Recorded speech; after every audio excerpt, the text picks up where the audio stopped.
a nossa medicina ela deixa muito a desejar, especialmente quando ela trata do sofrimento humano, porque nós não somos um aglomerado de células. Então tem que ter o poeta. Para existir esse poema, que é o corpo humano, tem que ter uma inteligência, uma coisa a mais que organiza tudo isso. Quando a gente começa a perceber de que tudo aquilo que a gente deu valor não é nada, e que as coisas que realmente têm valor, por exemplo, não se compram, de começar a perceber que a beleza pode estar no aqui e no agora, andando pela calçada, num rachinho no muro, que surgiu uma florzinha, de repente eu posso parar e olhar e falar, cara, olha que lindo isso. Qual foi seu Stargate? A gente é fruto dos melhores relacionamentos que a gente tem. A gente tem um propósito dentro da gente para tudo que a gente faz. Quem é você? O que você tem de dentro para fora? Pega esse Stargate aí, querido. Olá, sejam bem-vindos a mais um podcast Stargate. E eu estou hoje bem impressionado com a pessoa que a gente está recebendo aqui. Antes de mais nada, meu nome é Vitor Reis, se você não me conhece, siga a nossa rede social, porque aqui nós falamos sobre a evolução da mente humana, como você pode se tornar alguém melhor a cada dia. E esse é o meu maior objetivo. Sou presidente do Grupo MedMais, a maior empresa de emergências aeroportuárias da América Latina. No nosso dia a dia na empresa, o nosso objetivo é salvar vidas. Aqui no nosso podcast, o nosso objetivo é salvar a sua melhor versão. E para isso, nós trazemos um conteúdo extremamente inovador.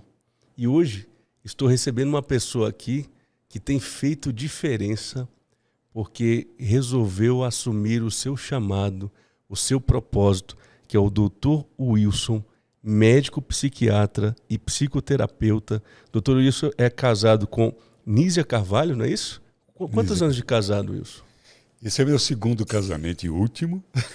Olha só. Nós já estamos com 23 anos de casado. Para 24 anos de casado. 24 anos de casado. E é mais fácil para o psiquiatra ou não? Acho que nada é mais fácil para o psiquiatra. É mais difícil, na verdade. Né? Às vezes fica mais complicado até. Psiquiatra e psicoterapeuta. E você tem 2 filhos, né? Uma é neurologista, é a... Sofia. E o Dian que pronuncia, né? Dian. E o Dian que é médico veterinário. Né? Ele é meu enteado, ele é filho só da minha mulher, do segundo casamento, e a Sofia, filha do primeiro casamento.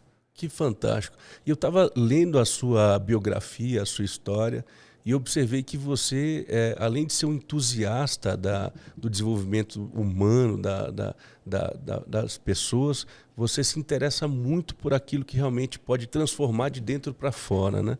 Como foi isso assim na tua trajetória?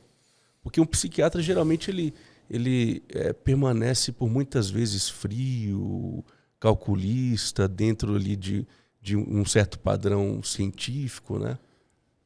Eu sempre fui um moleque curioso, assim, com vontade de conhecer os mistérios da vida.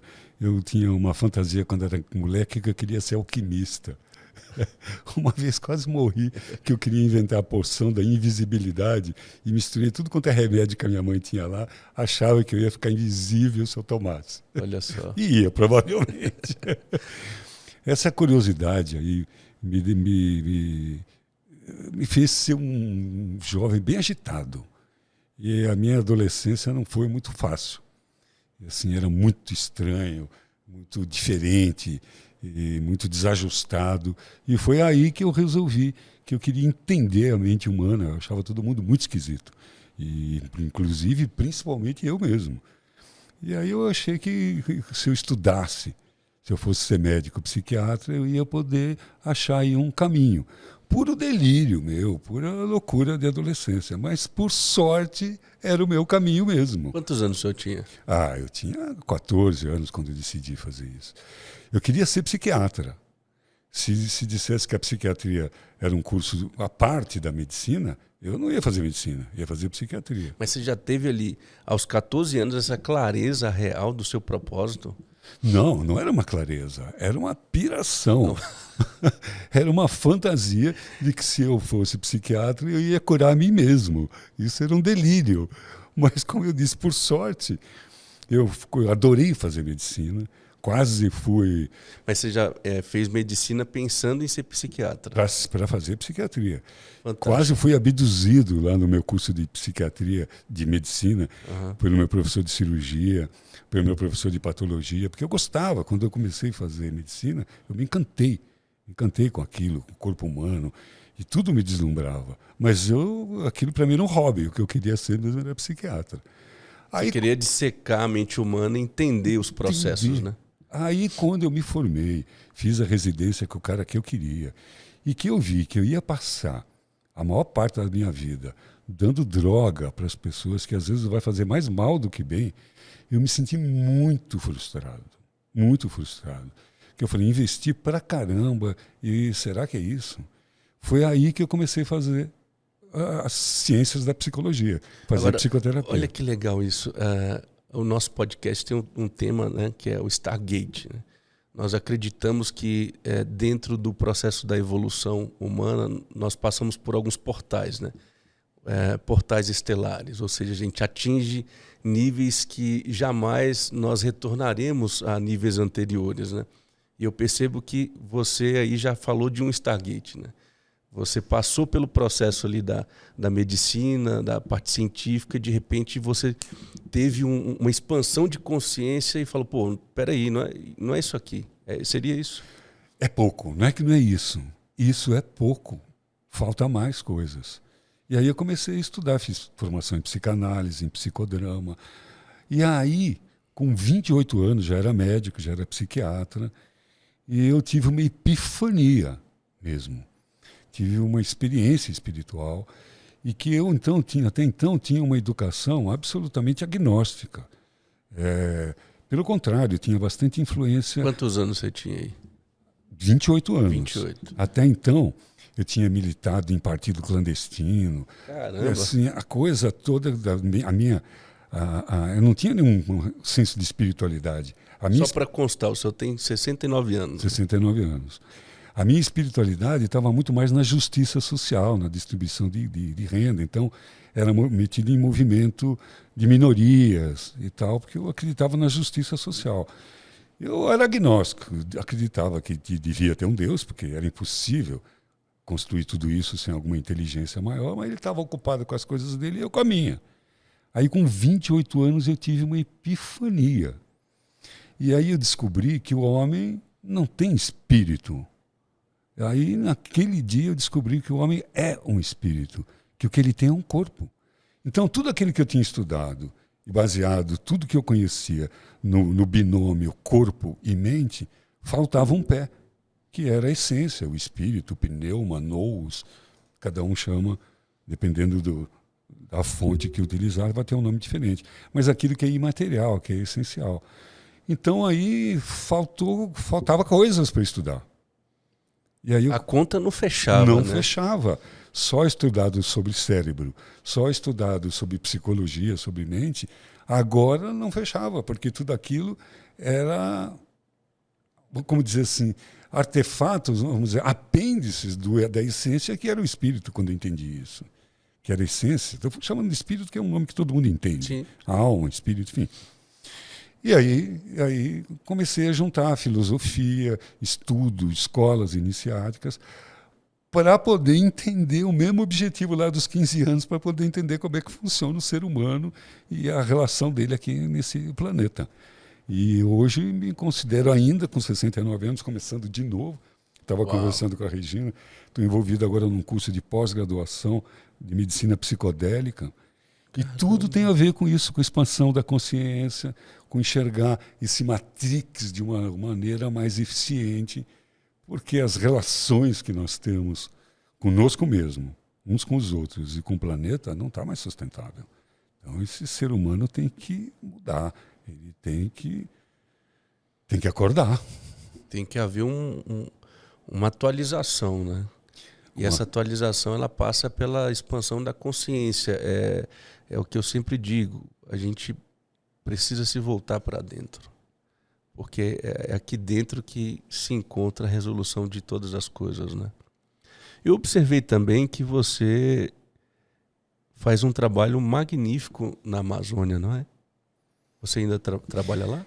Então, eu estou voltando por conta desse apelo, dessa nova fase profissional, esse novo Stargate da minha vida, que é voltar para São Paulo, ser convidado para voltar para São Paulo, estar envolvido com um grupo de cientistas para criar uma pós-graduação, a primeira pós-graduação carimbada pelo MEC em medicina psicodélica. E aí, então, eu comecei a vir mais para São Paulo. Mas fiquei 12 anos trabalhando lá, direto lá. E trabalhando em lugares assim, bem no meio da selva mesmo. E foi uma experiência muito legal, muito agradável, muito importante. E gosto muito daquele lugar. Eu vim mesmo por conta mais da missão, né? Por conta do chamado. Como foi um chamado ir para a floresta, também foi um chamado voltar para a floresta de pedra de novo. Retornar para difundir teu conhecimento, tudo aquilo que você tem descoberto, explorado, não é isso? Assim, eu sinto que eu vivo na missão. Eu tenho o desejo de trabalhar sempre, até sempre estar produzindo alguma coisa, fazendo, e estou sempre à disposição para fazer o que precisa ser feito. Com ânimo até hoje, aos 69 anos? Há bem pouco tempo, assim, alguns meses atrás, eu trabalhava em 5 cidades diferentes, Uau. todo mês, sendo que 2 eram no estado de São Paulo e 3 no estado do Amazonas, quer dizer, viajando para lá e para cá. E quando alguém perguntava para mim, mas escuta, aonde que você mora? Eu mostrava o sapato e falava dentro dele. Aonde tiver o sapato, é lá que eu moro. Então, assim, por conta disso, porque eu amo o que eu faço. Você chamaria isso de inquietude ou quietude excessiva? Eu chamaria isso de missão, Isso. propósito de vida. Como eu disse, aquilo que começou por um delírio de um adolescente, muito estranho, deu certo, porque eu achei na minha profissão o meu propósito de vida. Então, quando a gente faz aquilo que a gente ama, nunca trabalha, só se evolui, estuda e está sempre se divertindo. E o que mais te cativa nessa profissão? Eu acho que isso é lidar com a complexidade da mente humana. É o que mais me excita. E o que mais me cativa é poder ajudar pessoas que vivem num sofrimento. Porque imagina o seguinte, se você perder um rim, você tem outro. Se você te perder uma perna, você ainda pode ser, sei lá, campeão de amarelinha. Né? Sim. Agora, se perder a capacidade de pensar, de discernir, não sobra muita coisa para viver. É muito sofrimento. Então, livrar a pessoa de um sofrimento, porque às vezes, por exemplo, numa coisa tão comum hoje, por exemplo, Vitor, uma pessoa deprimida. Então ela está com uma lente, vamos dizer, que para todo lugar que ela olha, ela vai tá vendo que o céu está escuro, que vai chover. E às vezes tem, que é cada vez mais comum, vontade de morrer. De repente você tirar ou contribuir para que aquela pessoa tire aquele véu e passe a enxergar o sol de novo, encontrar motivo para ser feliz, cara, isso é muito recompensador. É como tornar o indivíduo um observador dos seus próprios pensamentos, né? E aí você já deu um salto quântico na história, porque essa é a chave da história. Porque a nossa medicina, ela cuida de doença, não cuida de saúde. O Ministério da Saúde devia chamar Ministério da Doença, Secretaria da Doença. É assim. Isso não é nenhuma crítica, é uma constatação. Vive de classificar sintomas e e criar porções medicamentosas. Para aquilo. E esquecendo que nós somos esse tripé de corpo, mente e espírito. E temos que cuidar de tudo, e cuidar da saúde. Muitas e muitas vezes é cuidar, antes de cuidar do corpo, cuidar da mente, e antes de cuidar da mente, cuidar do espírito. Ou fazer isso simultaneamente, porque, na verdade, essa coisa dos tempos é mais teórico, cuidar dos 3. Sim. Então, realmente, a nossa medicina ela deixa muito a desejar. Especialmente quando ela trata do sofrimento humano. Porque nós não somos um aglomerado de células. Nós somos um espírito, que temos uma alma e habitamos num corpo. Admitir que nós somos, como os professores que eu estudei, os melhores acreditavam nisso, que a gente era um aglomerado de células. Acreditar que o ser humano é um aglomerado de células, cara, seria tão inteligente quanto acreditar que um poema poderia ser composto na explosão de uma gráfica e os tipos caem. Minha terra tem palmeiras onde cantam. Claro que não. Então tem que ter o poeta. Para existir esse poema, que é o corpo humano, tem que ter uma inteligência, uma coisa a mais que organiza tudo isso. Basta observar a natureza. Os homens que mais pensaram, os seres, falo homens, uma coisa até meio misógina, os seres que mais pensaram na vida, todos eles acharam óbvio que Deus existia, que tinha que ter essa inteligência maior para construir tudo isso. Mas, assim, nós acabamos vivendo na questão da tridimensionalidade, da dualidade, da sobrevivência, vivendo muitas vezes para sobreviver, vivendo para trabalhar, estudar, ter um emprego melhor, ter filhos, casar. A velha corrida dos ratos. A velha corrida dos ratos. Sem saber de onde veio, para onde vai, por que está fazendo tudo isso e para quê está fazendo tudo isso. Quiçá por que está pensando tudo isso. Né? E buscando verdades que colocaram na nossa cabeça. Verdades que têm a ver com um tempo, que têm a ver com uma ideologia, que têm a ver com um paradigma. Se a gente for ver, por exemplo, a própria construção do psiquismo humano, Vitor, é uma coisa muito doida, porque tudo, vamos dizer, que a gente estrutura, vem pelas 5 portas da percepção. Sim. Então, a gente só concebe as verdades e, portanto, constrói tudo aquilo dentro daquilo que a gente acredita, que a gente conhece, em cima das 5 percepções, daquilo que a gente vê, daquilo que a gente escuta, daquilo que a gente cheira, daquilo que a gente degusta. Isso é muito pouco. O que a gente chama de realidade é apenas a realidade material, tridimensional, é apenas uma pequena parte do que a gente vive, de quem nós somos, de aonde nós vivemos. Até muito pouco tempo, a gente acreditava que todo o universo girava em volta de nós. Até muito pouco tempo. E eu arriscaria que até hoje nós continuamos fazendo isso através do exercício do nosso ego. Não de uma maneira tão explícita, mas de maneira simbólica, achando que tudo gira em volta do nosso umbigo. Acreditando na dualidade, acreditando na materialidade, como se tudo isso fosse real. Isso é um grande matrix. Nós sabemos depois, com o advento da ciência, principalmente da física, que tudo isso é energia, tudo isso está vibrando, só que em frequências diferentes. E é tudo uma questão de frequência. Agora, esse estado que nós vivemos, ordinário, ele não é o único. Existem estados extraordinários que nós podemos viver aqui e agora. Só temos aparelho para isso, e esse aparelho é o nosso cérebro, é a nossa consciência.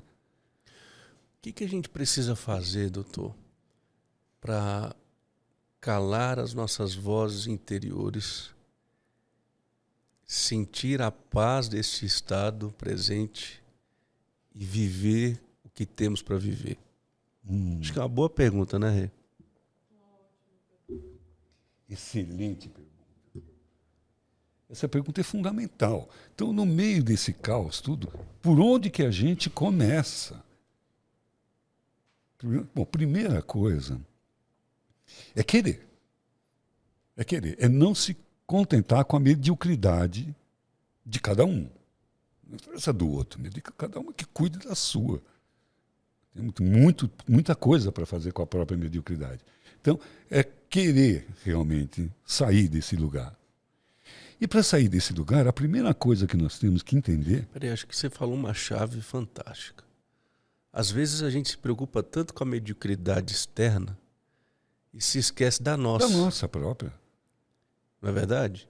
E atitudes como essa nos fazem muito mais medíocres, né?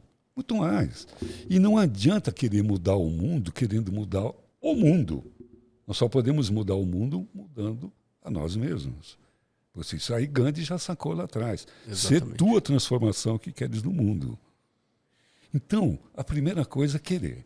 A segunda coisa, que é uma coisa tão óbvia, é a gente tem que, para aquietar essa feira de peixes que é os nossos pensamentos, a gente tem que estar presente. Só mesmo estando presente no aqui e no agora, o que eu vou fazer daqui meia hora, daqui uma hora, o que eu vou jantar, que hora que eu vou pegar o voo amanhã, isso é para amanhã. Agora, a coisa mais importante que tem no mundo é estar aqui agora conversando com você. Até porque é a única coisa que eu posso fazer. É a única realidade, né? É a única realidade, é o aqui e o agora. Então, se a gente conseguir sair do automático, porque o automático é fisiológico, nós temos muitos pensamentos. Então, a gente cria circuitos automáticos, né? Já respostas prontas. E aí vai vivendo como autônomo. E não está presente. Ou está preocupado, previamente ocupado com alguma coisa que não aconteceu, e que provavelmente quando chega lá não vai ser tudo aquilo, ou vai estar pior do que preocupado, é pós-ocupado, ocupado com alguma coisa que já foi, sem a menor possibilidade de providências, só sentimentos e pensamentos que não levam a nada. E essa é a ausência de paz, né? E aí leva a ausência de paz, a ansiedade, a depressão. Uma coisa bem assim, simplória até, mas que tem seu fundamento, e diz assim, excesso de futuro da depressão, da ansiedade. Excesso de passado da depressão. E é verdade, é verdade. Ficou no passado ou ficou no futuro, ou vai estar ansioso, ou vai estar deprimido, ou vai estar culpado, ou vai estar... e não vai estar presente. Então essa é a primeira coisa, aprender a estar no aqui e no agora. Todos os avatares, mestres que viveram aqui falavam disso. Cada um, do seu lugar do mundo, eles ocupavam uma grande parte dos seus ensinos com essa coisa, ensinando as pessoas a estar no aqui e no agora. Essa é a primeira coisa. Porque só estando aqui que a gente vai poder acalmar os pensamentos. Só com a presença, perdão, nós vamos saber a diferença do que é pensar ou ter pensamentos. A grande maioria de nós, na grande maioria do tempo, tem pensamentos, porque não estão presentes. Tem pensamentos que nem sequer são nossos. São das igrejas, da família, da sociedade, da televisão, do interesse da época. E que necessariamente não coaduz, não se afina com as minhas. Mas eu fico obedecendo aquilo. Quem de nós, por exemplo, já não levantou de manhã cantando uma música que detesta? Ou numa época de eleição política, cantando um jingle de um político que jamais vai votar, mas é tanto que ouve que fica cantando. Então não está pensando, está tendo um pensamento. E isso faz muita diferença. Pensar é a mente ativa. É uma atitude, é um plano, é uma intenção. Ter pensamento é passivo. É o que a gente chama de ovos de chupim.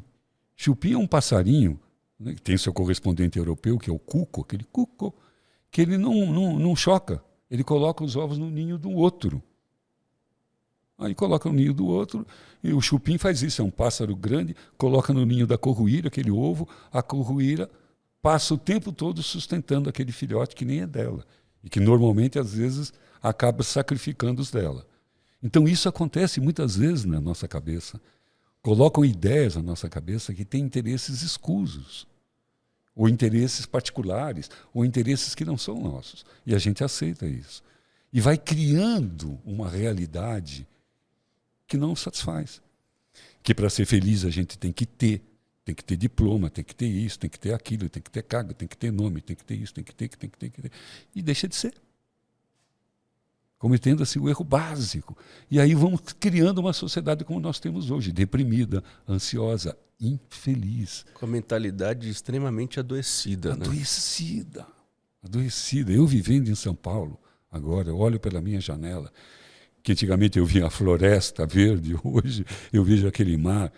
Eu fico imaginando, assim, se eu tirasse todos os prédios e só ficasse as pessoas flutuando onde elas estão, a gente ia ver aquele mar de pessoas. E a grande maioria delas, única e exclusivamente preocupadas em sobreviver, em ganhar dinheiro, em pagar suas contas e vivendo uma vida medíocre. Existe uma coisa que a gente precisa saber. A responsabilidade de tudo isso é nossa, é de cada um de nós. Porque o que é o coletivo senão a soma das partes, dos indivíduos? Então nós temos a medicina que a gente merece, a economia que a gente merece, a política que a gente merece, está tudo certo. Se a gente quiser uma coisa diferente, nós temos que merecer essa coisa diferente. Temos que fazer de outro jeito. Com certeza. Voltando ao ponto de calar as nossas vozes interiores. Na prática, qual seria o melhor exercício para isso? Meditação? 2. Esses 2 exercícios são a base do que a gente chama hoje de mindfulness, atenção plena. Um deles é esse, presença. A gente precisa aprender a sair do automático e estar presente, aqui agora, e começar a perceber o que eu estou sentindo. Desde as coisas mais periféricas, como, por exemplo, o frio, o calor, a calça, o elástico da cueca, e até o meu sentimento de alegria, de tristeza, de frustração, e começar a voltar esse olhar para dentro de si. E juntamente com isso, criando o outro pé do exercício, é aprender a respirar. Isso o senhor recomenda que se exercite diariamente? Diariamente. Porque aí você vai treinando a sua mente, o seu cérebro, e ela vai entrando num fluxo contínuo que, de uma certa forma, rotineiramente vai passar a acontecer. Por exemplo, 2 vezes por dia, normalmente, a gente entra num estado cerebral muito especial. Se a gente colocar um eletroencefalograma, vai apontar Alfa, né? o estado alfa. Nós temos vários estados. O gama, o beta, agora nós estamos em beta. O alfa, que é meio dormindo e meio acordando. Eu acho que eu estou nesse o tempo todo. E é nesse estágio que fica com esse comprimento de onda eletroencefalográfica, que a gente resolveu chamar de alfa, em que as percepções abrem. A gente fica assim, vamos dizer de uma maneira vulgar, a gente ficaria fisiologicamente mediúnico. Abre as percepções. E é aqueles momentos quando a gente está meio dormindo, meio acordando, que o corpo paralisa, a gente sai do corpo, vê a avó que já morreu, faz umas coisas muito estranhas, quer gritar e não consegue. E são estados mentais muito especiais, estados cerebrais muito especiais, porque a mente aproxima consciente e inconsciente nesse estado. Então é muito fácil de plantar novas ideias ou de retirar velhas tiriricas que estão enraizadas ali. Só que a gente dorme ou acorda. Quando está no momento hipnagógico, que está dormindo, daqui a pouco aprofunda, vai para teta, de teta para delta, que é o sono profundo, depois começa a voltar. E começa a voltar, quando chega em alfa, já logo volta para beta e a gente acorda. Puxa vida, não teria um jeito da gente conseguir esse estado alfa voluntariamente? Bingo! Isso se consegue através da respiração. Uau! E aí junta... Então voluntariamente, através do exercício da respiração, a meditação em si, eu posso conseguir atingir o estado alfa. O estado alfa. Aí é que se chama meditação. E nesse estado alfa eu posso trabalhar reprogramação mental, essas coisas? Perfeitamente. Porque a oportunidade de consciente, você tanto pode ir buscar velhas batatas de tiriricas plantadas para dissolver, para tirar, como implantar novas ideias e novos comportamentos. Se todo mundo aprender isso, vai acabar com a profissão do psiquiatra. Que Deus te ouça. Eu não vejo a hora, eu trabalho para isso. Para que um dia a gente não precise mais existir. Você já chegou a receitar isso em consultório? O tempo todo eu faço isso. Meus pacientes levantam de manhã para assistir o nascer do sol. Tinha uma época que eu trabalhava muito com isso. Meus colegas falavam assim, olha, os pacientes do Wilson, todos se curam. Aqueles que sobrevivem ao tratamento. Porque ele enterra as pessoas. Ele deixa elas na mata sozinha. Ele dá jejum, ele dá chá. Enfim, porque é muito pouco ficar dando medicamento para as pessoas. Não que eu não os use. Quando precisa, usa. Mas só em último caso. Só em último caso, ou em cada caso, ou no começo do caso. Porque a ideia é o mais rápido possível livrar as pessoas. Bom, meu lema é fazer com que mais rápido as pessoas se livrem de mim. Mas antes de me livrar de mim, vou livrar dos remédios primeiro, e assumir a responsabilidade de ser o gestor da sua própria saúde mental. Opa! O gestor dos seus pensamentos.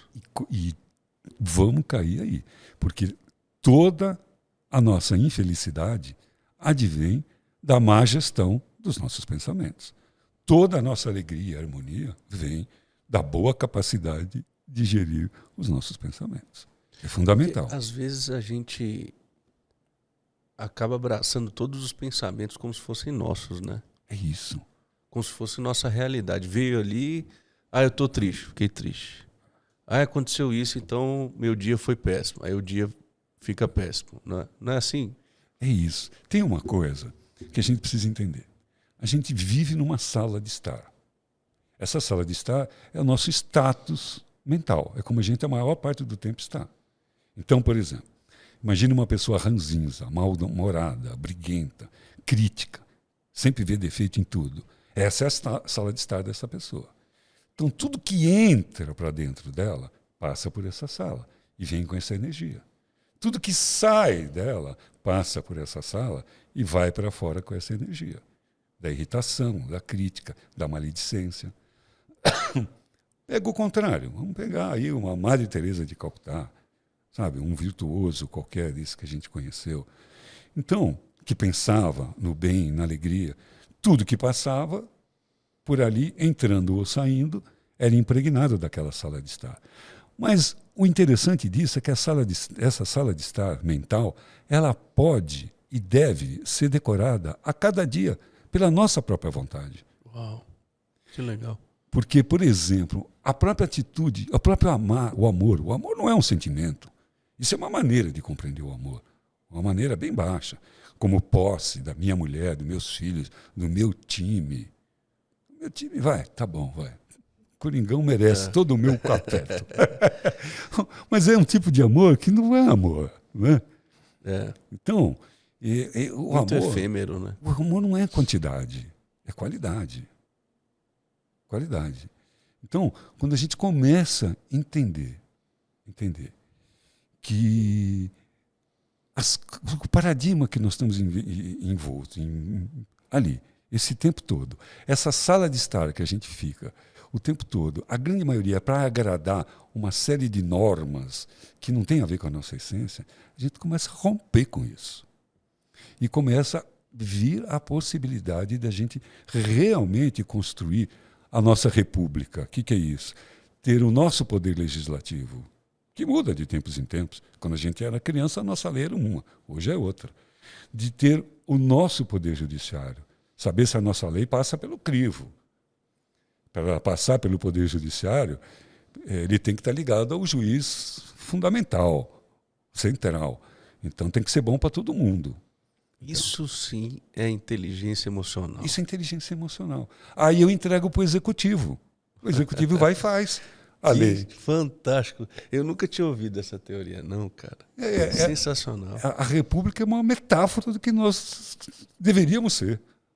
Ter as nossas próprias leis, passar por um judiciário que responde ao juiz central. Então, os nossos pensamentos seriam como as leis.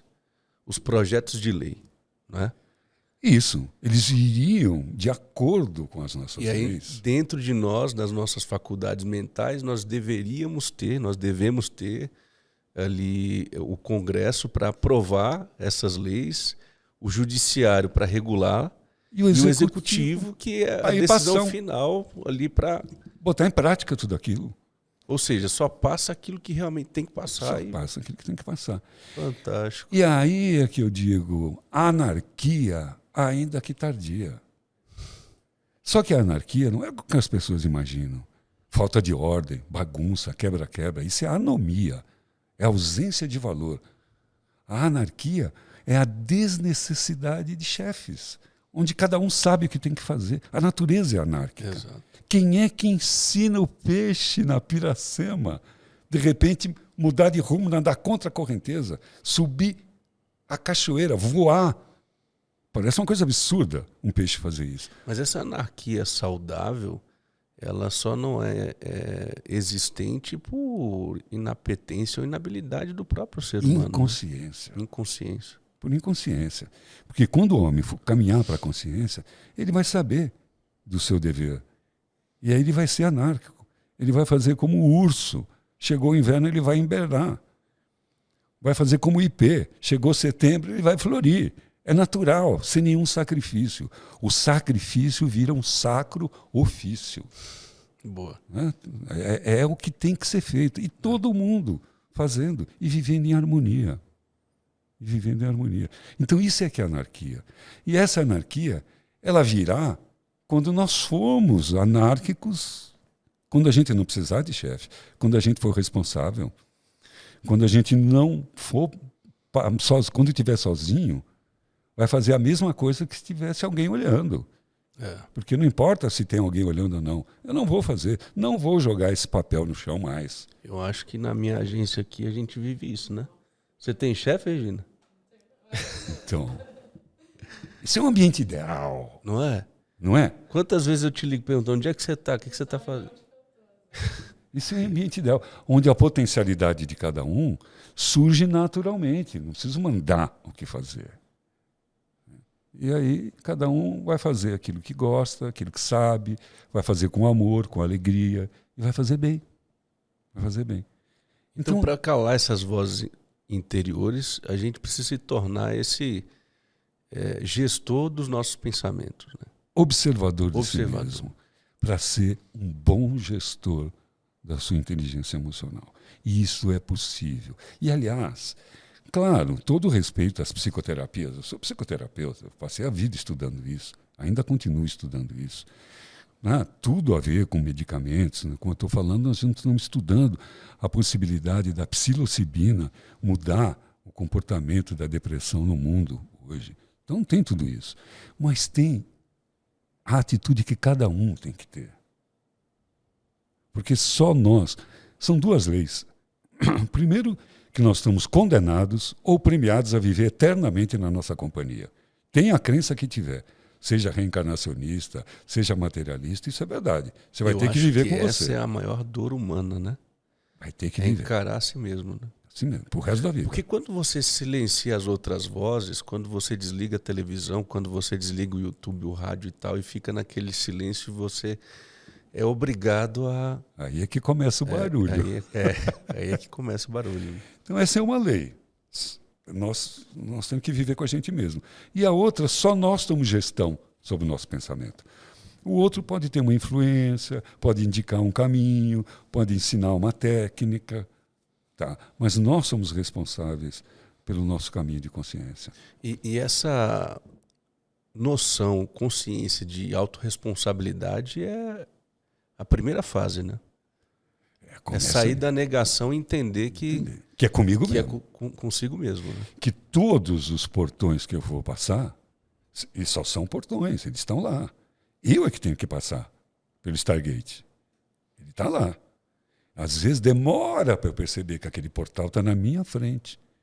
Mas percebi, agora cabe a mim dar um passo e passar por esse portal. Você diria que boa parte das pessoas que veem as outras passando pelo Stargate olha para si mesma e entra em estado de comiseração? De pena de si mesmo, ó céus, ó terra, ó vida, o governo, o meu patrão. Ou seja, elas criam essa justificativa para sentir menos dor? Então, isso é comum. Isso é comum. A gente falou, né, de como conseguir... uma das grandes batalhas é com o ego. Com o ego. Esse é o grande problema nosso, é o ego. O ego, ele é necessário. Mas ele não é o senhor. Ele não é o cavaleiro, ele é o cavalo.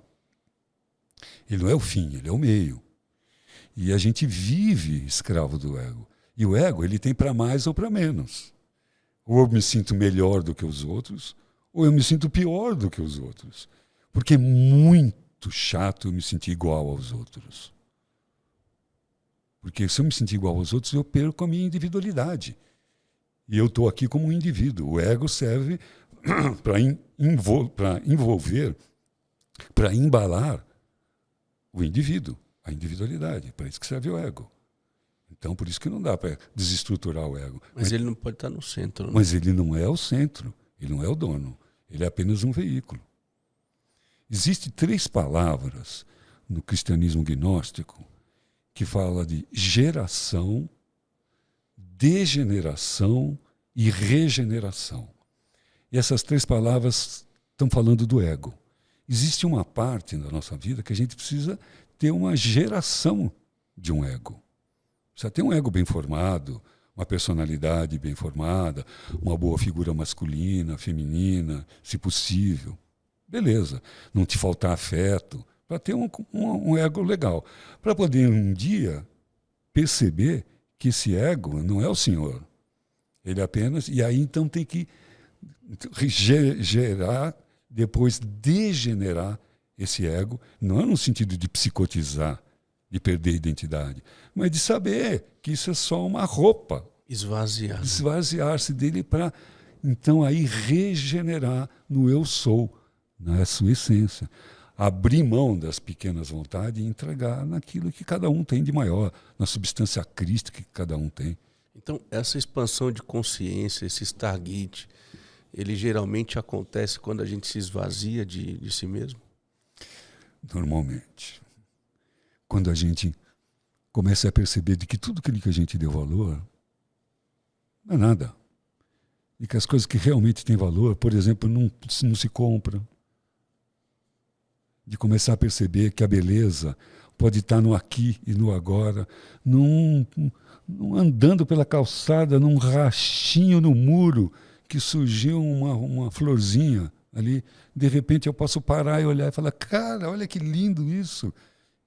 Se eu estiver atento e perceber a beleza no sorriso de uma criança. Cara, hoje, de manhã, eu tomei 5 minutos de banho, de carinho, de um bebê que estava na minha frente, no colo, de uma criança, uma menininha, que devia ter 1 ano e pouquinho, que ficava sorrindo para mim, e que foi um momento assim, que, olha, vai demorar para passar essa alegria que essa menininha me deu hoje de manhã. Um momento simples, na fila da prioridade ali, era um bebê e um velhinho na fila da prioridade, e um paquerando o outro ali, num momento cotidiano, e que foi de uma alegria, de uma bomba de sublime, de uma pirotecnia de beleza ali. Que provavelmente se o senhor tivesse com as suas vozes gritando ali em celular e... Não ia ver aquela criança.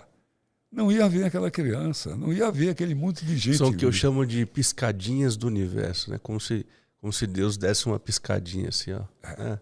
E aí você precisa estar presente. Uma das cenas mais bonitas que eu vi na minha vida, eu vou te contar. Eu tinha um barco lá no norte, que Nízia e eu trabalhávamos para fazer um trabalho de educação e saúde com o povo ribeirinho. E trabalhava no final de semana. E aí eu estava no sábado numa comunidade, e aí no domingo ia para outra. E aí a Nízia tinha que voltar para a cidade. Ela pegou a lanchinha, deu o apoio do barco e foi para a cidade. E eu fui subir o rio Manicoré, um rio de água preta no meio da floresta, em cima do barco, que não devia estar lá porque não é seguro, eu era o dono do barco. Sentei lá, tava aquelas luas que nasce cedo, à tarde, então o sol estava se pondo e a lua cheia.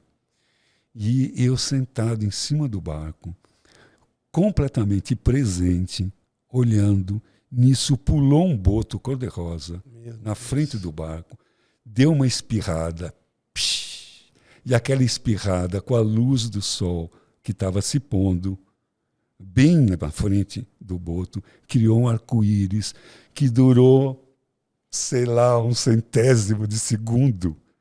mas que impregnou a minha alma até hoje, essa cena.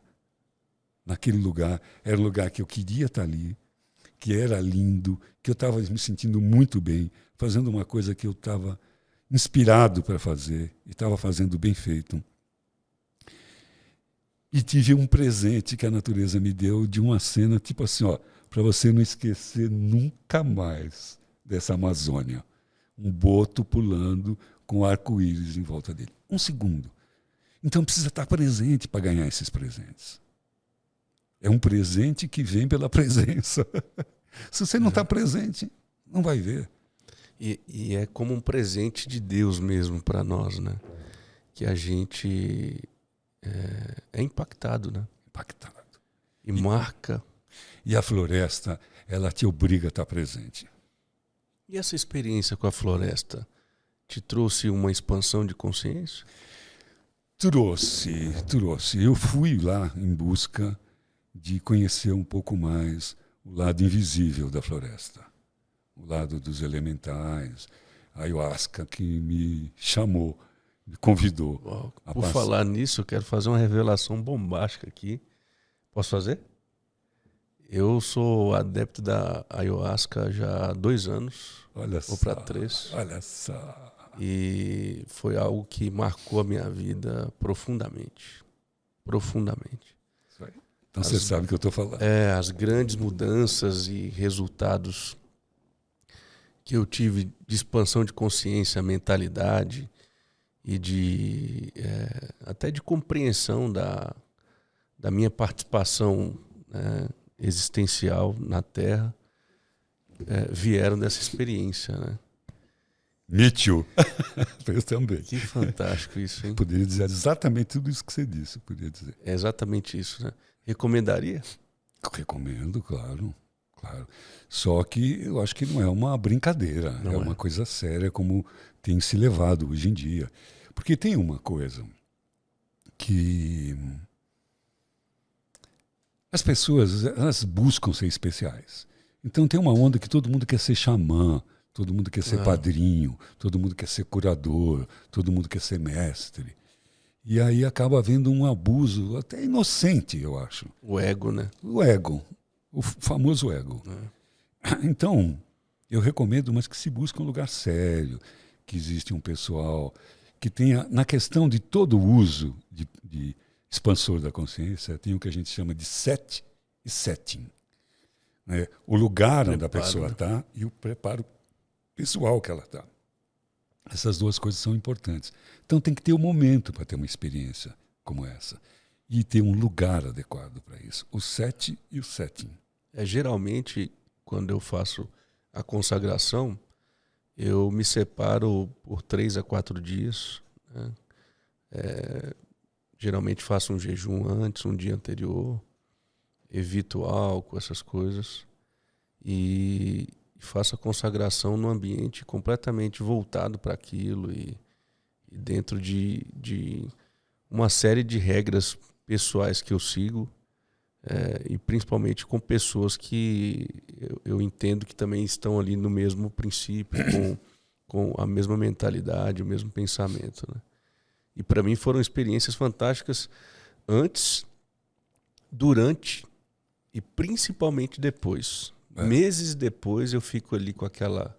Caindo ficha. Caindo ficha, cara. Caindo ficha. Eu me lembro que a primeira vez que eu fiz a ayahuasca, que eu fiz a consagração, eu tinha um evento em São Paulo e no outro dia eu tinha que pegar o voo cedo, 6, 7 horas da manhã.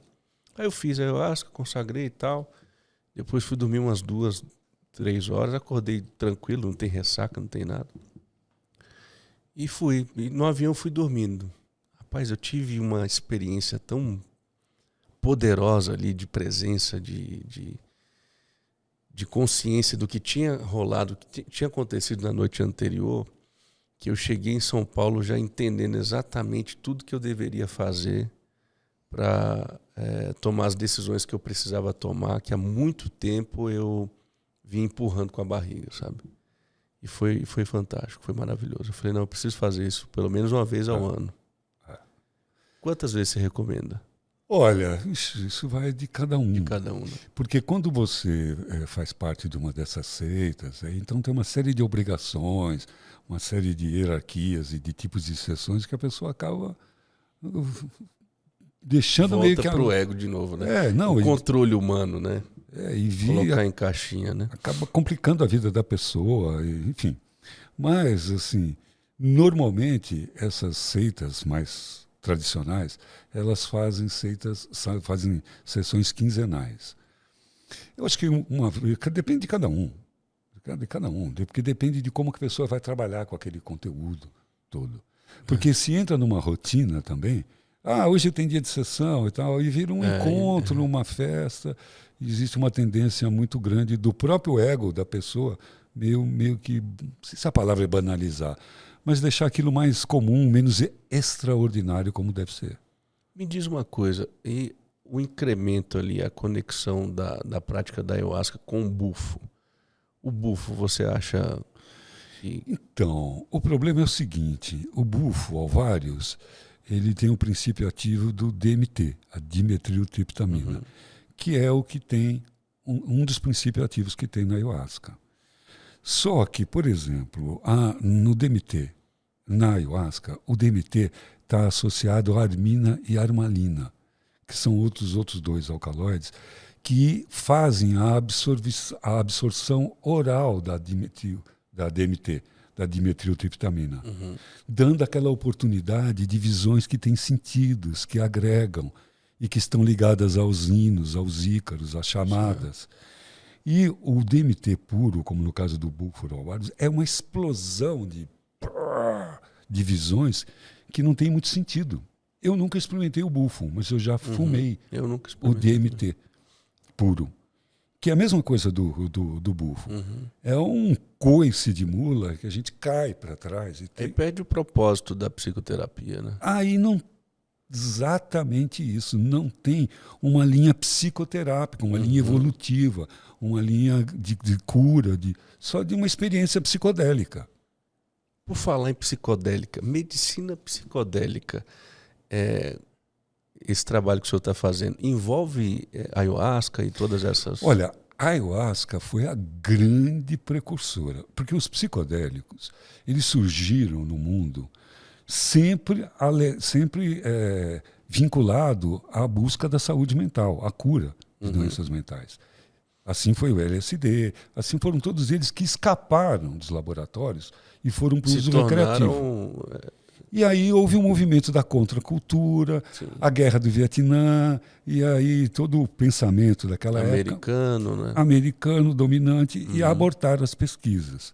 Por falar nisso, eu quero recomendar a você que está nos assistindo um documentário maravilhoso, fantástico, na Netflix, que se chama Como Mudar Sua Mente. Você vai mudar de ideia e vai entender como as coisas realmente funcionam. Então, essa medicina psicodélica... Então, elas têm a ver com isso. Existe uma teoria, hoje, como disse, por conta da ayahuasca, que abriu esse caminho, houveram muitos estudos da ayahuasca, e aí abriu o caminho para o mundo científico começar a prestar atenção nos que a gente chama dos alteradores de consciência, ou dos expansores de consciência. Existe uma teoria interessante, que eu acho que esse documentário fala dessa teoria, que é chamado, de uma maneira até engraçada, a teoria do macaco chapado. Sim, fala. Que os homens se separaram, os hominídeos se separaram dos primatas quando eles começaram a usar os cogumelos alucinógenos, que houve uma neurogênese, que isso é uma das coisas que nós estamos retomando, a capacidade de aumentar o número de neurônios, que até 2003 a gente acreditava que a gente nascia como as mulheres com os óvulos. Nasce com aquela quantidade, vai ovulando, vai perdendo. E a gente ia perdendo os neurônios com as noites mal dormidas, com as cachaçadas que tomava, com os carnavais, e que não tinha mais recuperação. A gente sabe hoje que existe a neurogênese. E algumas substâncias, elas produzem a neurogênese. E a psilocibina é uma delas. Então ela não só cria... Psilocibina é encontrada na ayahuasca. Não. Ela é um dos psicodélicos. Que é no cogumelo. Cogumelo mágico, esse de pasto. E que tem sido uma esperança para tratar depressão e ansiedade. foco, coisas cognitivas. Essa coisa hoje virou na moda, todo mundo diz que tem transtorno de déficit de atenção e hiperatividade, TDAH, e aí quer usar Ritalina, Vivance, que são drogas que, cara, dão um prejuízo incrível. E a gente está conseguindo resultados com psilocibina. E são microdoses, doses que não têm nenhum efeito colaterais. E tem as doses dissociativas, são as doses para dar o efeito como quando a gente toma ayahuasca. Então, essas substâncias estão mostrando que elas não só fazem novas conexões neuronais, por isso estão sendo usadas para estresse pós-traumático, tratando pessoas que vêm da guerra. Os americanos estão tratando com êxtase, com MDMA, que restabelece toda aquela violência, toda aquela coisa, cria uma nova conexão neural sobre aquilo. Isso a gente tem feito também, tem experimentado, tem estudado para abusos sexuais. Onde, com psilocibina, por exemplo, onde a pessoa não só acaba perdoando o seu agressor, não só se livra dos traumas, como acaba perdoando o seu agressor. Porque não é um convencimento psicoterápico, uma nova organização daquela velha realidade. É uma coisa neurológica, é uma coisa, novas sinapses, novos conectomas acabam acontecendo. Essa parte da medicina, a medicina psicodélica isso é muito novo. É novo, né? Ela encontra alguma barreira na questão ética médica ou corporativista relacionado-se à indústria farmacêutica? Na indústria farmacêutica, aos sistemas reguladores. Infelizmente, a legislação e o avanço científico, eles têm um delay. Os juristas não são cientistas e eles julgam muito, criam as leis muito nos códigos morais das épocas. E o cientista está nem aí para isso, ele quer descobrir o que tem que descobrir. Então, existe esse delay. Então, o que acontece? Hoje nós estamos com essa pós-graduação aí, aprovada pelo MEC, exatamente para psiquiatras e psicólogos, para aumentar o número de profissionais estudando isso, para tirar isso da legalidade. Isso vai nos trazer um benefício enorme para a saúde mental brasileira. Enorme para a saúde mental. Isso daí tem brilhado os olhos dos psiquiatras que estudam essas coisas, e os neurologistas, por conta de uma nova medicina, a custo baixo e sem efeitos colaterais. Tudo que o povo precisa. E uma nova maneira de compreender. E tratamentos que não são dependentes de instituições. Você mudou o mindset, você mudou o programa mental ali. Pronto, vai embora, acabou. Não precisa ficar tomando aquela substância. Aliás, os alucinógenos, os psicodélicos, eles não são drogas de abuso. A gente estava conversando um pouco antes aqui com a Regina, antes de você chegar. As drogas de abuso são as drogas dopaminérgicas, aquelas que exigem o prazer da repetição, de cheirou uma carreira, daqui a pouco quer cheirar outra, quer ir atrás. E os psicodélicos, eles têm longas duração. Primeiro demoram para fazer efeito, leva um tempo.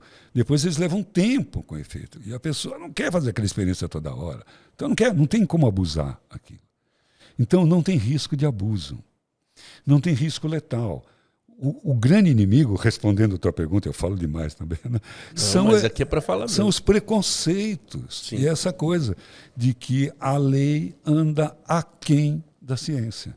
Então agora, como a ayahuasca fez esse favor de romper essa barreira, de colocar a atividade, os olhos da ciência, por uma coisa que está sendo estudada para várias coisas, inclusive para câncer, a ayahuasca, abriu porta para estudar os outros psicodélicos. Também.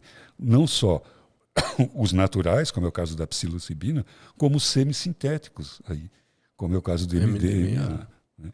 E o próprio LSD, que nunca se estudou tanto LSD. Né? Porque depois que voltou o que a gente chama da terceira onda, muito recurso de muitas universidades, porque vem aí algo realmente num outro tipo de paradigma. Porque não trata só de inibir funcionamentos cerebrais, e sim de estimular novas sinapses. É um outro caminho, é um outro paradigma, é outra verdade. Seria uma neuroplasticidade.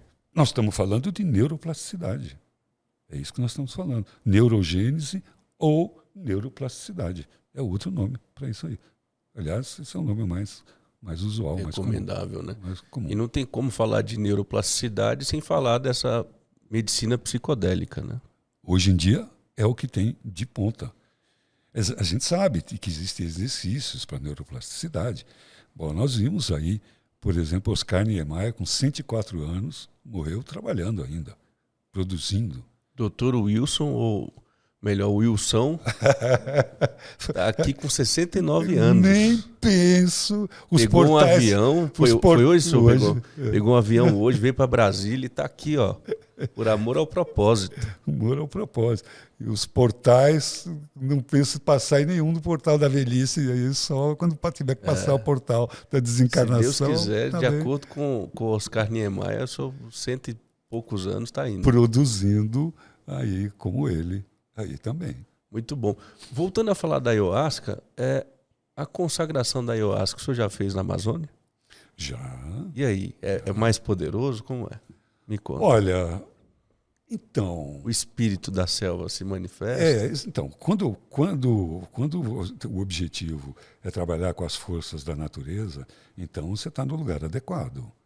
Quando o objetivo é trabalhar com as suas forças internas, é fechar o olho, você está na Avenida Paulista e está a mesma coisa. Mas existe uma vida que pulsa na floresta. Existe uma inteligência na floresta invisível, que são os elementais, são os seres da floresta, que os caboclos chamam de visagem. Isso existe.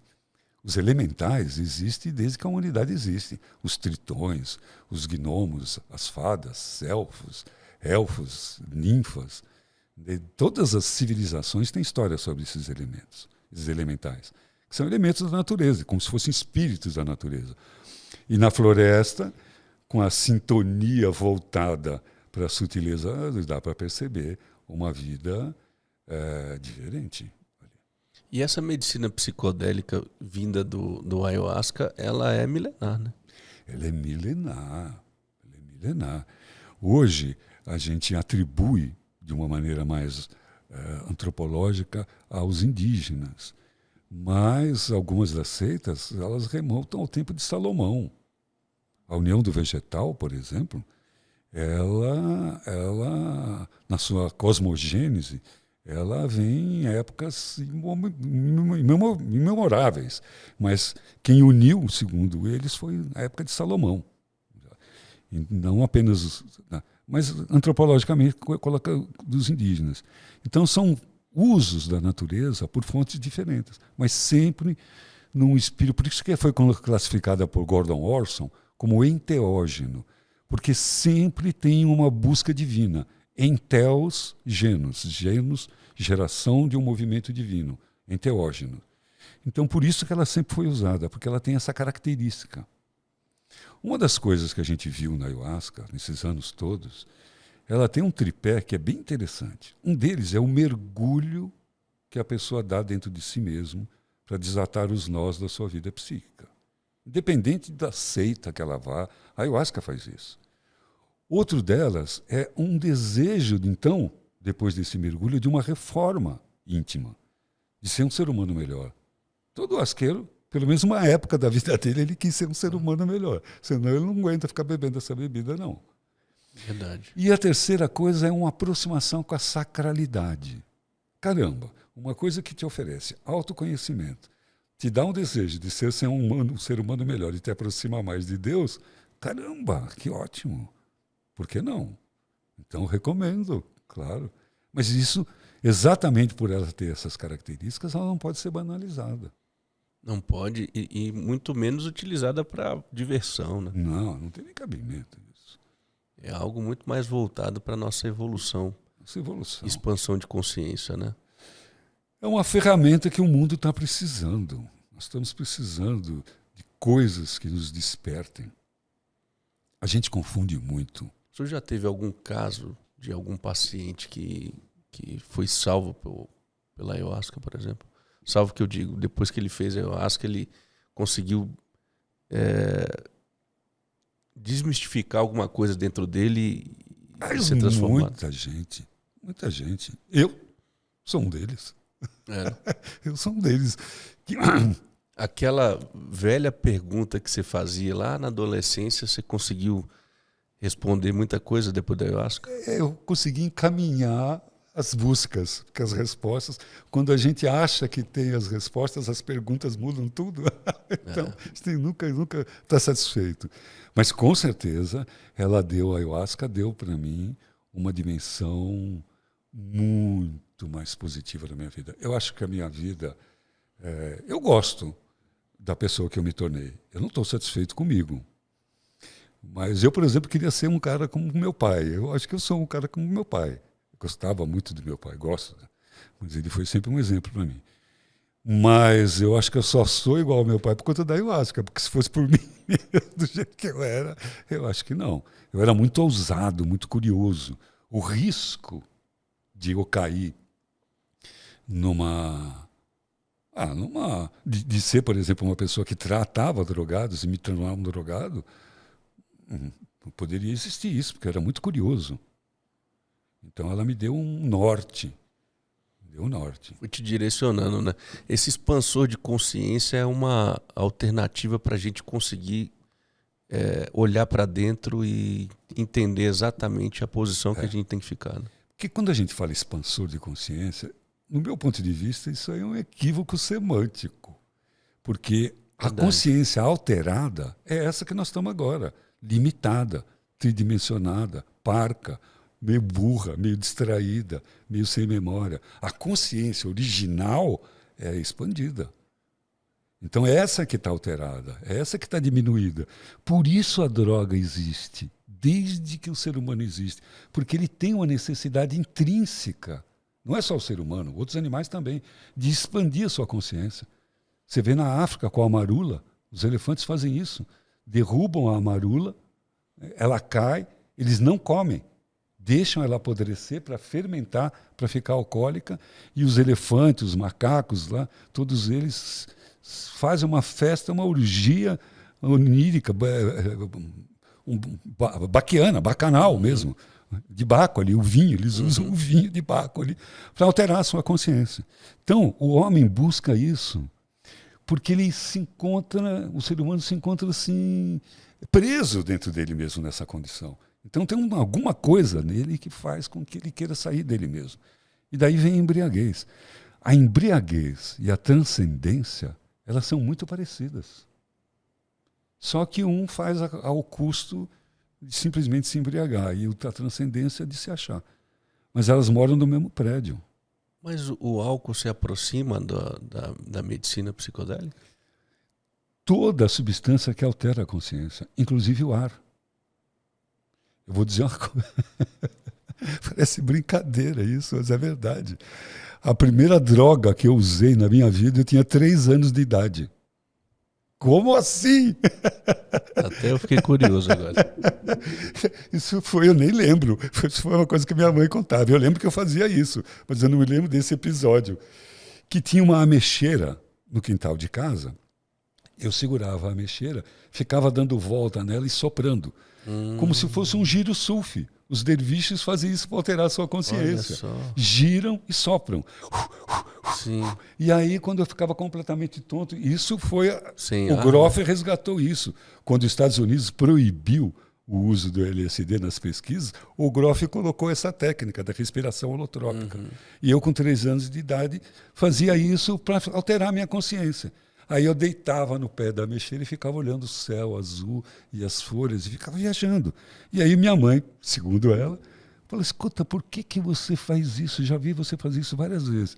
Aí, segundo minha mãe, eu não lembro disso, eu olhei para ela e falei assim: mãe, faz também para você ver como é legal. Olha só, gente. Com 3 anos de idade. Um desejo de querer sair da prisão da mente ali. E isso é do ser humano.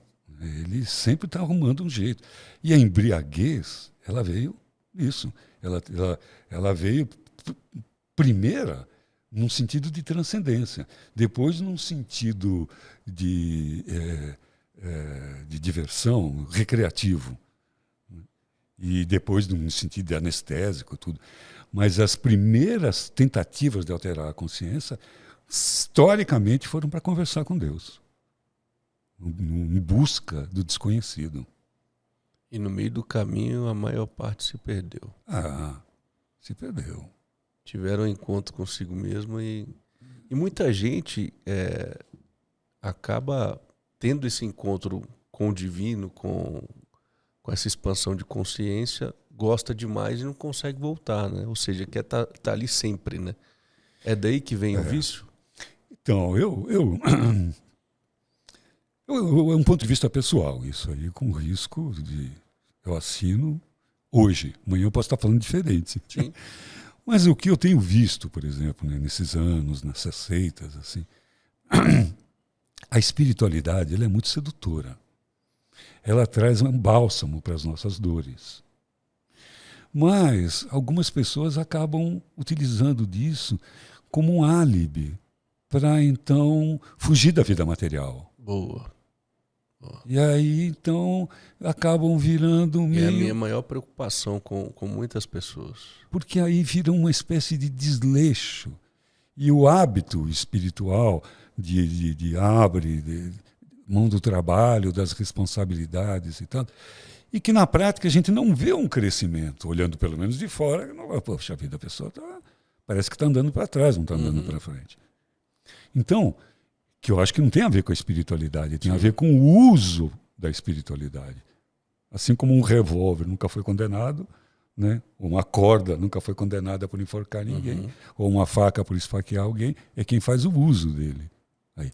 Mas então, dentro de um templo, duas pessoas ajoelhadas, orando, uma pode estar se encontrando com a verdade e a outra pode estar fugindo da verdade.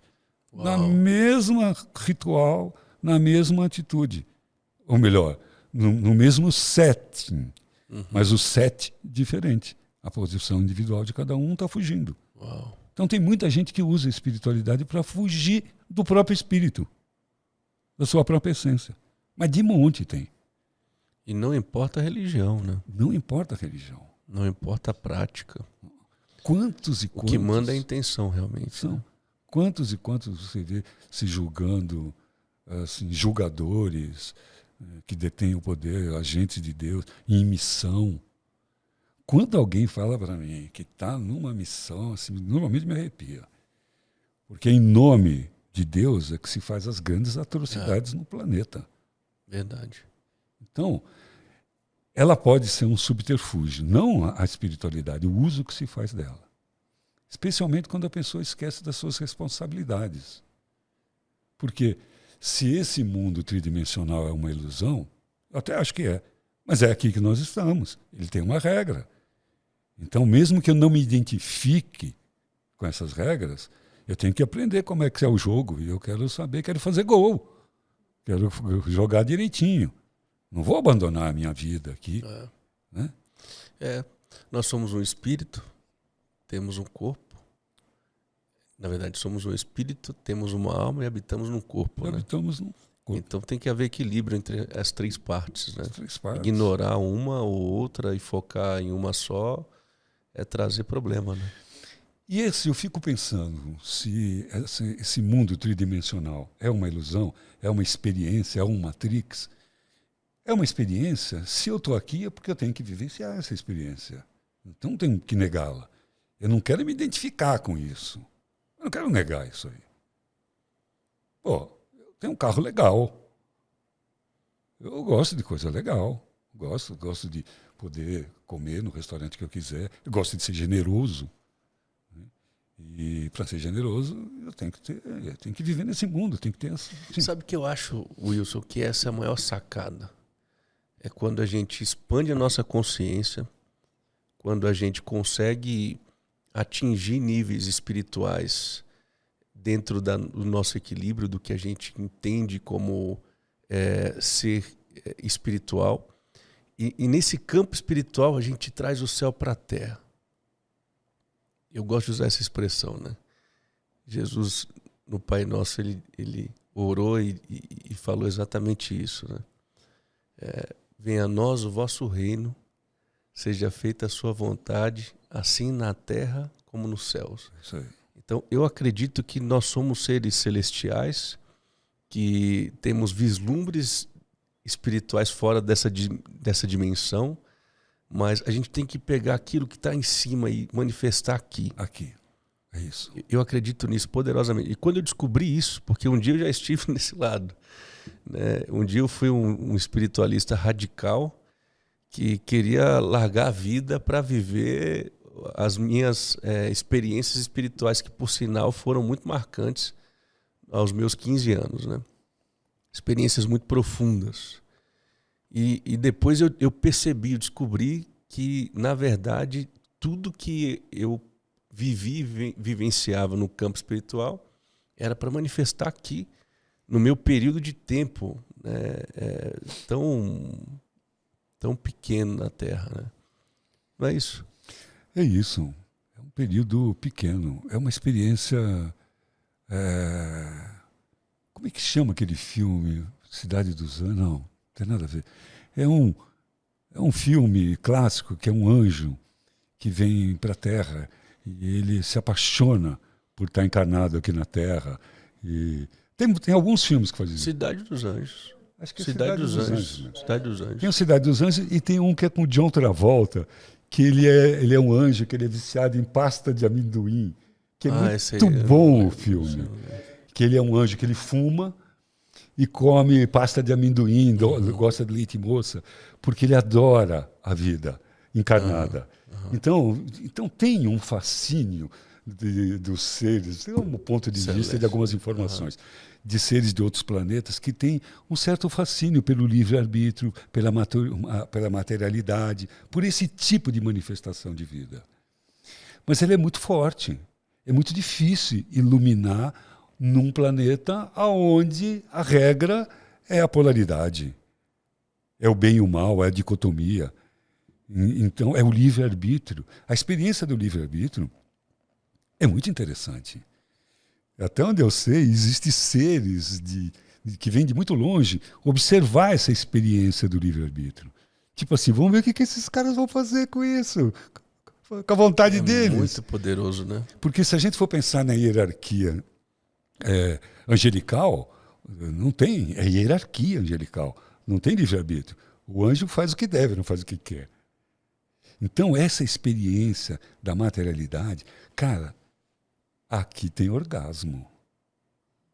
Pense numa coisa joia, forte, impressionante.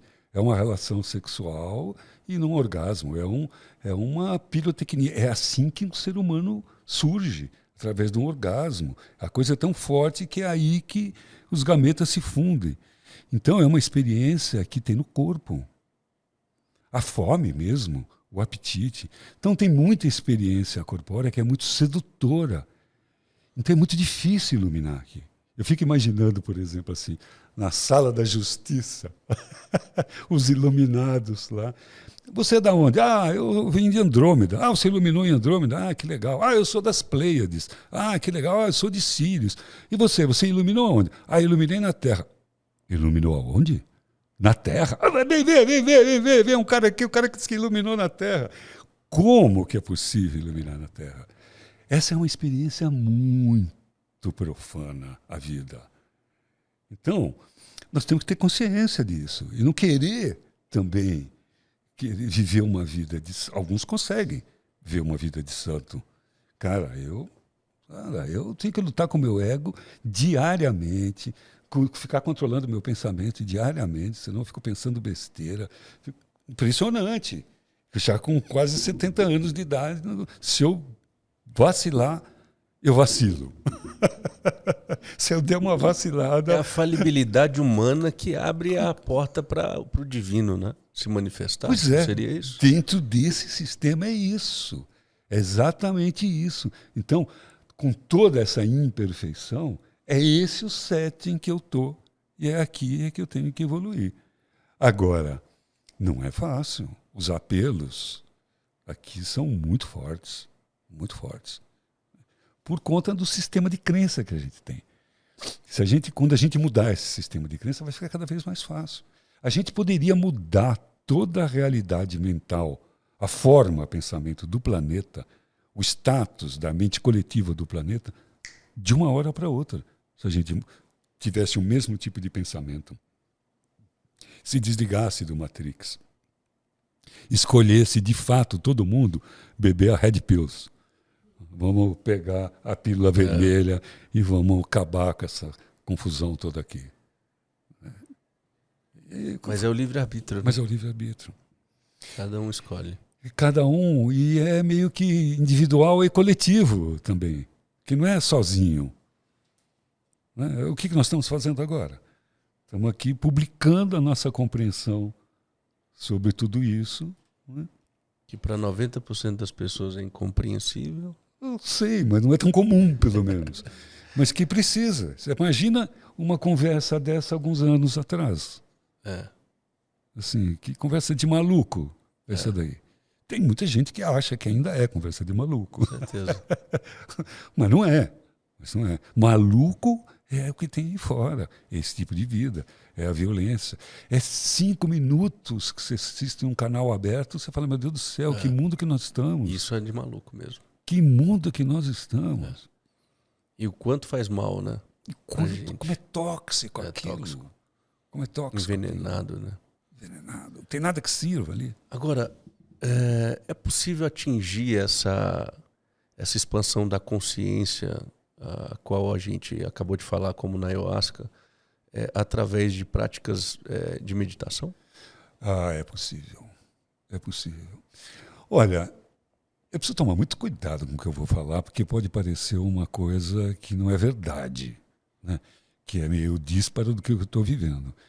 Mas, com tanta coisa, com tanto ritual, com tanto mantra, hoje eu tenho encontrado uma compreensão que a gente encontra com a ayahuasca só respirando e fazendo silêncio, usando a base aí da meditação. Geralmente é simples, o divino é simples, o homem que complica tudo.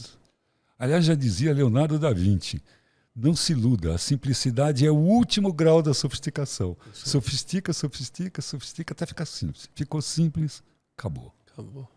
Mas não é simplório e nem simplista, é simples. Como um ovo, como uma gota de orvalho, como uma rosa. Não tem o que pôr nem o que tirar. O design da criação é a perfeição da simplicidade. Olha aí. Simplicidade. É isso mesmo. É a perfeição da simplicidade. A vida é simples e milagrosa ao mesmo tempo. Então, se a gente tiver uma vida, uma rotina de meditação, oração, reflexão, contemplação, como você acabou de... Eu nunca mais vou esquecer da cena que eu vi do senhor vendo o boto cor-de-rosa. Cara, nem eu nunca mais vou esquecer. Não, eu vi aqui na minha mente.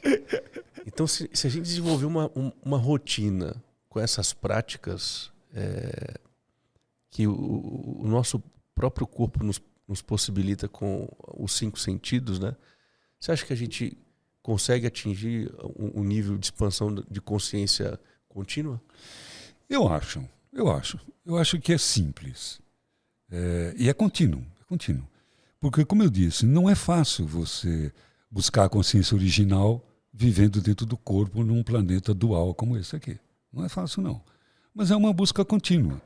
E saber, tem uma coisa que me conforta muito, que é aquela história que não é o objetivo, não é a chegada, é o caminho. Verdade, é a jornada. Né? É a jornada que é o barato. Então está aprendendo, está descobrindo, está errando, está me perdoando, está me dando o direito de cometer novos erros. Os velhos erros enchem o saco cometer. Eu fico muito chateado quando eu cometo os velhos erros. E cada vez menos, mas ainda cometo velhos erros. Mas me dou o direito a cometer novos erros. Porque tem muita coisa para descobrir. E tem uma coisa que a idade... e aí estou falando da idade, não estou falando da maturidade. Que são 2 coisas diferentes. Né? Às vezes elas andam paralelas, às vezes não. Qual é a diferença? A diferença é que tem muito velho bobo. E tem bobo muito e babão. Bobo, babão, troncho, babaca. E tem muito moleque maduro. Então não é a idade. Tem muito moleque, muitos jovens aí, e que tem um pensamento que você fala, caramba, eu demorei 500 mil anos para poder perceber isso, e o cara está falando isso com 20 e tantos anos. Então, maturidade é uma coisa, a idade é outra. Mas a idade, ela te dá um Experiência. certo conforto, que é o conforto trazido pela experiência, é isso mesmo. De não cometer, não cair nos mesmos buracos. É a sabedoria, né? A Que experiência é. com conhecimento, né? Eu tenho um neologismo, uma frase que eu gosto muito, que eu chamo de inexperiência. Eu me permito, nos assuntos que eu estudo, arriscar novos pensamentos que eu nunca vi. Então eu me inspiro, mas em cima da experiência de assuntos que eu estudo. Não fico inventando teoria do nada. Então a experiência é uma inspiração em cima de experiência. Então a vida material, ela te dá muita experiência. E se a gente souber trabalhar, essa experiência pode inspirar para buscar novos alcances. E essa experiência promove a evolução espiritual, né? O senhor acredita que, como somos espírito, nós estamos na Terra em uma missão de evolução? Ah, não tenho dúvida. Tudo indica para mim, já há um bom tempo, de que a gente está aqui para aprender. Tudo aqui para aprender. E, assim, até então, é muito comum a gente aprender pela dor. Mas há de haver, e eu sei que já experimentei alguma coisa, de aprender também pelo amor. De poder ter lições sem ter que sofrer por aquilo. Não só por observação, ou pela própria compreensão mesmo. Se nós estamos aqui por uma evolução espiritual ou por um aprendizado contínuo, aprender pela dor ou por amor é uma escolha? Quando pode ser uma escolha, porque a gente já está bem lá na frente, né? Quando a gente pode escolher, né? Porque quando é pela dor, a gente não pode escolher. A gente, ou faz as escolhas nossas são tão ruins que só trazem sofrimento. Tem uma história, deixa eu ver se eu lembro, que dizia assim, o cara perguntou para o mestre, aquelas bem de caricatura, assim, de figurinha de gibi, né? Mestre, como é que eu faço para conseguir a felicidade? Ele falou, a felicidade você só vai conseguir se você tiver boas escolhas. Legal. Mas e como é que eu faço para ter boas escolhas? Para ter boas escolhas, você precisa ter experiência. Sei lá. Mas como é que eu faço para ter experiência? Só tendo más escolhas. Pronto. Ou seja, viva, né? Viva. Erre. Arrisque. O que não dá é para ficar paralisado, com medo, e ficar comprando a ideia alheia de que viver é difícil, é ruim, é pecado, não é para mim. Então tem que viver. Essa é a única obrigação de estar vivo, é viver. Essa curiosidade imensa que o senhor manifesta desde a adolescência, ela tem um fogo, uma paixão dentro do senhor que dá para sentir daqui. É impressionante isso. Eu era muito esquisito por conta disso. Viu? Né? Eu tinha uma coisa que eu fazia. Como te disse, eu era office boy. Eu fui office boy. Eu trabalho desde muito cedo, desde os 12 anos de idade eu trabalho. Eu tinha essa sede. Primeiro que era filho de pobre mesmo, né? E segundo porque tinha essa coisa da independência, de não querer ficar pedindo as coisas e tal. Então, eu me lembro que eu trabalhava na rua. Aí trabalhava rápido. E depois eu ficava seguindo uma pessoa. Procurava alguém que tinha uma cara específica. Alguém que me chamasse a atenção. Poderia ser velho, velha, homem, mulher, tanto faz. E aí eu começava a seguir a pessoa. E ficava procurando analisar o jeito dela. Ela pegava um ônibus, eu pegava. Ela descia, eu descia. Até chegar perto da pessoa e conversar com ela. E aí eu ia confirmar tudo aquilo que eu tinha viajado, sem a pessoa me perceber que ela estava sendo observada. Caramba. Senão ia parecer esquisitíssimo, né? E aí eu gostava de fazer isso. Muitas vezes errava. Você nada a ver do que eu tinha imaginado. Às vezes acertava. Quantos anos você tinha aí? Isso era desde sempre que fazia isso. Caramba. Gostava de ficar vendo observando. Então, hoje, com 69 anos, se o senhor me observar por 2 horas, você já tem minha anamnese inteira. Nada. Gostava de fazer isso. Isso não significa que dava certo. Mas com tanta prática? Não, eu tenho facilidade assim, de ler o que a pessoa está sentindo e tudo. E isso foi Seria um dom? Não, isso foi muito desenvolvido pela própria profissão mesmo. Entendi. Pelo interesse e tudo. E perceber pela leitura do corpo e tal. E meio que intuir o que está acontecendo ali. Mas eu uso isso só para trabalhar, não uso isso. Entendi.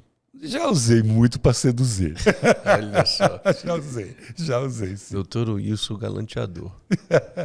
Não tenho muito orgulho dessa fase minha, não. Fiz muito vacilo, muito vacilo. Eu imagino. Doutor, e no caso da saúde mental no Brasil, o que o senhor considera, relacionando-se à ansiedade, que nós poderíamos fazer para reduzir a nossa ansiedade diariamente? Cara, você sabe que nós somos os campeões? Por isso que eu disse do Brasil. Campeões. Vice-campeão na depressão, só perde para os Estados Unidos, e da ansiedade campeão. Mas não seria...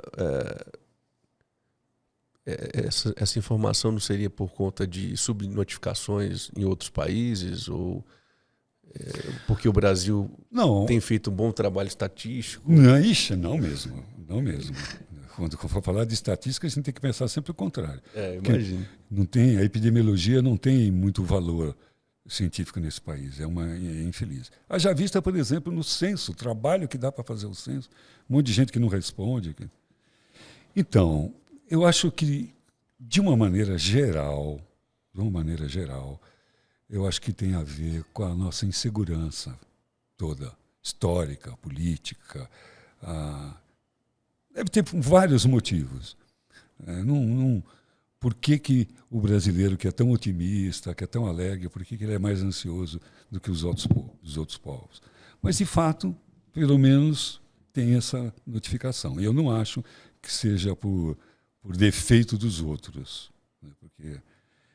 Porque eu acho que é por muita insegurança social, política desse país. Mas, de uma maneira geral, a instabilidade, o risco jurídico, político é imenso. Né? Cada dia uma coisa. Né? Cada dia uma coisa. Mas, de uma maneira geral, isso é uma preocupação do mundo. O mundo está muito ansioso. E muito infeliz, muito deprimido. Porque eu acho que ele está longe da sua essência. E isso o brasileiro também está. Longe da sua essência, daquilo que ele realmente é, daquilo que ele realmente gosta.